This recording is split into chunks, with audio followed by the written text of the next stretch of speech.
100일간 운동량 반토막 실험 결과. 상상해보세요.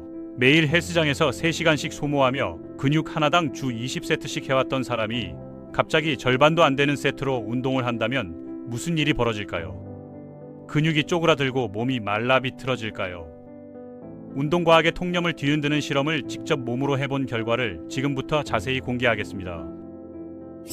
100일이라는 긴 시간 동안 운동량을 극단적으로 줄여본 제 경험과 과학적 데이터를 바탕으로 말이죠. 지금까지 저는 전형적인 고볼륨 트레이닝을 해왔습니다. 운동 하나당 최소 3세트에서 4세트씩, 근육 하나당 주 15세트에서 18세트 정도를 소화했죠. 최신 운동과학 연구들도 이런 높은 운동량을 권장해왔으니까요. 그런데 지난 100일 동안은 완전히 정반대로 접근했습니다. 헬스장에서 가장 적은 세트를 하는 사람이 되어버렸죠. 운동 하나당 고작 1세트에서 2세트만 실시했습니다. 그게 전부였어요. 여기서 운동량이라는 개념을 명확히 해드리겠습니다. 제가 말하는 볼륨은 주간 기준으로 특정 근육을 위해 실시하는 고강도 세트의 총합을 의미합니다. 가슴 운동을 구체적인 사례로 들어보겠습니다. 주 2회 가슴 운동을 한다고 가정해보죠. 월요일에 체스트 프레스 4세트, 목요일에 케이블 플라이 3세트를 실시한다면 주간 가슴 운동량은 총 6세트가 됩니다. 지난 10년간 운동과학계에서 제시해온 표준 가이드라인을 보면 근육 하나당 주 10세트에서 22세트 정도가 권장 범위였습니다. 상당히 높은 수준이죠. 실제로 저도 수년간 이런 방식으로 훈련해왔거든요. 하지만 이제는 완전히 달라졌습니다. 현재 제 주간 가슴 운동 스케줄을 보면 월요일 인클라인 프레스 2세트와 팩덱 2세트, 목요일 머신 체스트 프레스 2세트가 전부입니다. 주간 총 6세트죠. 100일 실험 기간 동안은 상체, 하체, 휴식,